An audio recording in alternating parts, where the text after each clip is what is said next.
Because when you're playing a game, you're contributing to a world much bigger than yourself, where like your actions actually matter, and you could see tangible results from that action, and like people respect you for it, etc.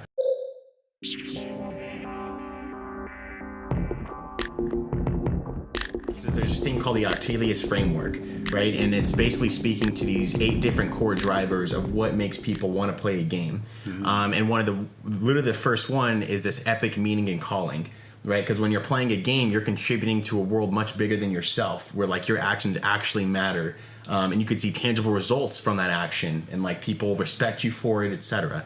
And then a couple other ones, for instance, were like social influence. To where, you know, if you get really far in a game or something, you can show that to your friends somehow, and those are like the social Farmville kind of games where there's not really this epic meaning because you're a farmer, right? But like, but you have a connection because multiple people are interacting with it. Exactly.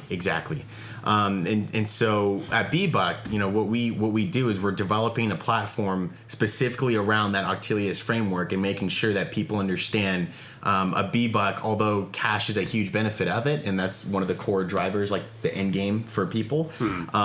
It's also more than that, right? Like you're really participating in a value system that supersedes borders, where you're playing with a gamer in Korea and China and wherever else, and you guys can like interact and bond over this stuff, the games you're already playing. And so basically on the platform, I know I haven't talked about it much at all, but now's your chance. Oh yeah, perfect. Let us know everything about Bbuck so us and the listeners are familiar. Yeah, absolutely. So Bbuck is a platform where it takes about 10 minutes to sign up tops. Right now we're synced with a game called Fortnite. You know, it's a massive game. How many hundred millions of users do they have? 200 million registered users. It's 50 million active daily active users. Yeah. It's massive. It's absolutely massive. And then Apex came out, and even then they're kind of falling off now. I don't know where bit Apex more. is going. Yeah. So the point is we do Battle Royale games specifically because it's 100 random people all in one location. They can't collude or fix a match. Like the winner's actually fair. When a person wins a game of Fortnite, we'll award them a currency called a Bbuck that has cash value, right? So we'll actually purchase that from you initially, and then hopefully we can build a world where, you know, someone else in some other country will purchase that because the utility we can give to this coin. And that part of that utility, for instance, is in the form of wagering. So we think when, you know, esports is one of those things that's complicated to aggregate a bunch of people into one room for, right? Yeah. Like the Olympics, at least there's kind of standards, right? Where there's running and swimming and jumping, and these things don't really change much. So you can get people together. But with esports, the game mechanics, the meta changes all the time. Every day. Literally every day. New games come out, people change. So our solution is we feel like to get all these people together, it has to be a digital one. It's not going to be some stadium. So I guess that's kind of what we see Bbuck as. We see it as like this is kind of a way for the average gamer to participate in a world where, like I said, everything they do actually matters now, and they can wager the tokens they earn playing games for free, right? Like whatever games they're playing, and then use them for stuff. And then on the flip side of that, like cash inflow, like an actual viable business model, we make money through 2 different ways. One is transaction fees off of the wagers that do happen with gamers in games of skill specifically. Yeah. The second is we want to decentralize the quality assurance industry, specifically for video game testing. So game developers who want to test their game before it goes to market, Ooh, that's good. You know, That's good. They'll want to, you know, have access to people to do it with, and there's also a big overlap between programmers and gamers. So this could be a 2-in-1 solution for them. Instead of spending $50 to $60K for a video game tester in-house to test their product, Crowd test it. They crowd test it. They say, here's Bbucks and here's a bunch of micro contracts that people can do, earn more Bbuck, and so now your Saturday that you're spending playing games can actually be productive. So that's what we see. I got a point. So I do game test. That's one of the things that I've been doing for years. You guys know that. And it's interesting. Over the years, it used to be you'd go in and play, and they'd give you a stack of games from whatever publisher it is, you know. Not bad. But lately, they've been throwing in like, here's a stack of games and a $50 gift card, and you never get anything that had a cash equivalency when doing playtesting. So I think that's awesome. Here my question, because I'm pretty much outside of the industry, except that I'm kind of trying to help and invest in companies. But explain me how it works, this testing in the user context. So usually, so we got a big one here. I can speak a little bit. I do get NDA on what I test with them, but Redwood City, it's close to here. EA is right there. And so once a week, they'll send out a list of, emails if you're on their list of, hey, we've got openings to play test the latest game at EA, right? So it's usually a 4 to 6 hour block. Sometimes they'll do like weekend things where you can test at your house or whatever. But you roll in, you let them know what games you want, what you're interested in. They aggregate from that list, and you go in and play games for whatever while you're being taped or whatever. But it's not paid, right? It's not paid. They give you like games, but lately they've been throwing out like $50 gift cards and things like that. So basically, your incentives mostly like moral and having the satisfaction of being the first guy to play the game, right? And games cost like $60, and when you walk out with how many 5 of them, or whatever, you could turn those. They're in the package, right? They're not used, so you can turn around and sell those. Oh, you mean that they give it for free, right? For free, in exchange for coming in for my time. So there's but now they're adding gift cards on top of it. On top of that, so you basically become the first user and the first owner of the game. It's not simply like it's not that game. They'll give me something from the back catalog of their games. I see. Oh, so now what you're saying, you're adding on top of that industry, that possibility for the guys like to be paid, right? Yeah, you don't have to be like location based to go into a studio or anything. It's like you basically release your build, and then people all over the world can play that. And in addition to that, it's also marketing for your game, and it's also being able to add features like dynamically as you're making it. Right, so similar like how Fortnite will release a new update every single month, where it's like cool new features, and they listen very, very closely to the community. This is how you build that relationship with the community. Would be through Bbuck for these game developers. It would have to be a later build. Early builds. Companies are not going to let anybody take a picture. Anything. When you walk in, they take. You walk through a metal detector. Alpha testing. You hand your cameras off. Yeah. Nothing is getting photographed at any of those early tests. But later on in the testing cycle, yes, I can see how this could work. Here's a challenge for you, right? So just yesterday, I was a participant of the Team Draper University Hackathon in Gaming. I was literally sitting there and coding for this one. So, and there were for about 26 different ideas, at least maybe 3 of them. They're going the same direction you do.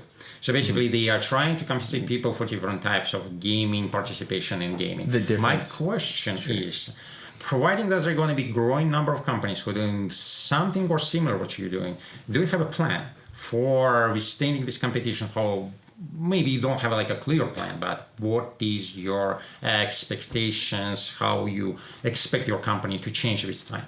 That's my question. No, that's a good question. So I feel like our plan right now is to focus purely on the token economy. We're not building games. We're not developing some crazy blockchain protocol where we need millions of dollars to run.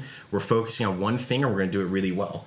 And most other companies, when you look at them, they try and be this massive platform, is what they call themselves, and they try all these different things, and there's no focus there. And so what I think is going to differentiate us is because we're going to execute so well on providing this standard of what it means to win a video game through Battle Royale games specifically. There's actually going to be a point of pride that our users feel when they have a Bbuck, right? It's the difference between like Dre Beats or just random earphones off the exactly. So you're creating brand. So you're trying to establish the first and create the brand, which then people are going to be having this kind of connection, which you the one we're going to be able to break in terms of using other currencies. So that's your point, right? Somewhat, yeah. I think brand, but also like network effects is a very real thing, especially within the blockchain space, because that's literally like tokens work off of Metcalfe's law, right? So it's like the more you have, the more that telecommunications network grows in value. Okay. So those are the biggest things, and I think everyone else right now, when you look at it, the games they're doing are just kind of random mobile games. It's like here's some game nobody knows about and you're gonna get paid for it. It's like I don't want to do that. That's not fun. I want to go play Fortnite. I want to go play like Halo. I want to go play Call of Duty. I want to play games I'm already playing and make money from those, but I don't want to have to risk anything for it, right? It's like those portion of people, that whole tail end of the gaming industry is what we're after, and I feel like a lot of people don't understand that as well as we do. Yes. So, I have two questions. I do want to get into some of the other gaming applications you're talking about, like the competitors. So, like, I do want to talk about some of the other applications that people are trying to use blockchain for in the industry. But firstly, I wanted to ask you, have you interacted with some of the publishers of the larger companies or the platforms already, like Steam, or what's the platform? Epic. Epic has Games, their own platform for all their games, right? I feel like Steam, especially, is like someone who hosts all the games. They take a large cut of the developers' Publishing fees. Yeah, publishing fees. They take 30%, something like that. Yeah, it's massive.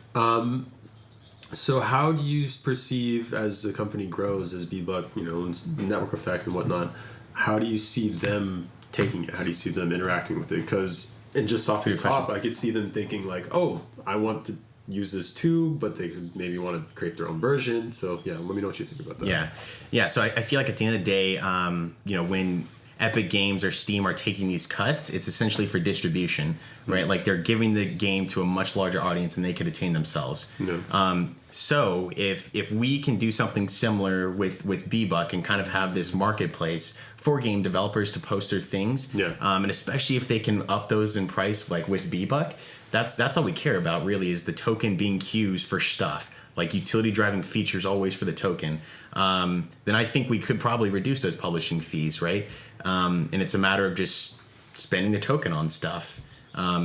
So that's how I would see it. I think other game companies, specifically in the blockchain space, are better positioned for that particular market. I know one in particular called Umerium that does that pretty well, and they've already partnered with some big game titles.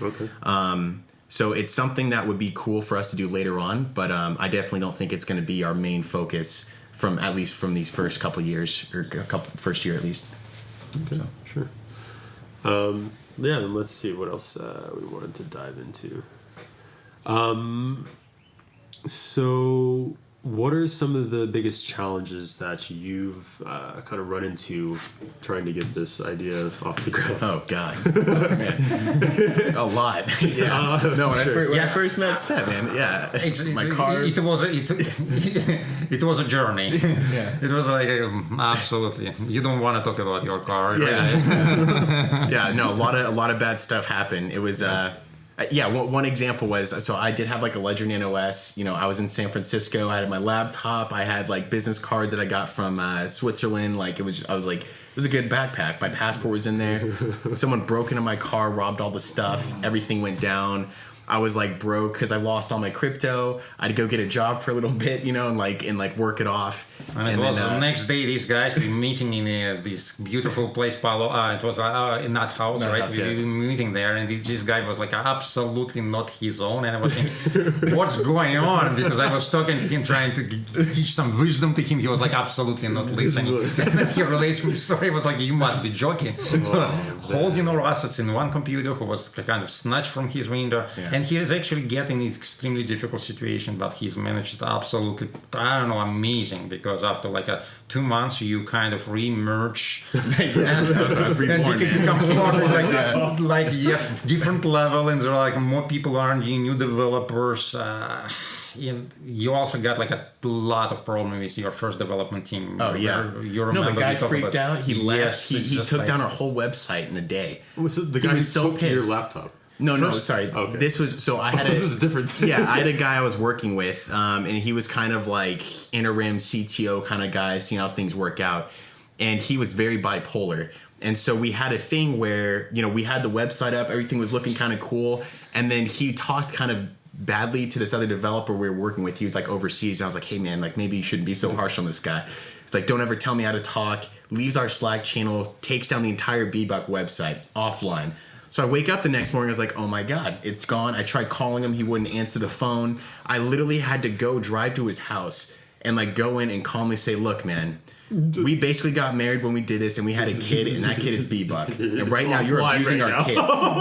I was like, yeah, just let this kid live, man. Like, just let it do its thing. But like, we could have disagreements and all that stuff, and so it was and crazy. I think about that from my point of view. Like, I mean, I'm shareholder of the company, and this guy, and that's virtually become the worst company in my portfolio. Like, going like boom, and I was like, man, do we have something else which can go wrong with this one? Maybe, you know, like I'm losing your code whatsoever. Man. But actually, he drive through that like absolutely unabashed. He was like, okay, just a problem, we address it, whatever it takes. And it was like one of the things which makes me stick with this company, because I truly believe I'm like a long-term investor, so I mostly believe in people. So technology is secondary, although I'm a coder, but I know that if you have a will, you have a way. It's very simple, right? And this guy got a will. That's what my opinion.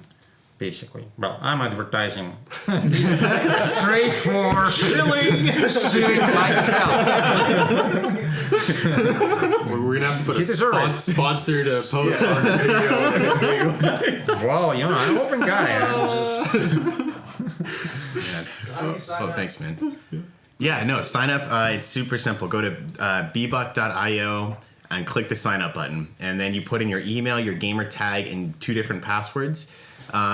And then it's done. And then after that, you also have to authenticate your Fortnite account, because the only way you'll be able to join is if you do play Fortnite right now. Once you do that, then you'll get shot to the dashboard. Then just put your phone in your pocket and go play video games and start earning Bbuck, assuming you win. That sounds like a pretty friendly user experience. Super, super friendly, yeah. That we've been needing in the space. Yeah, no, definitely. So, does anyone else have any last questions before we send our guest off? No show for me.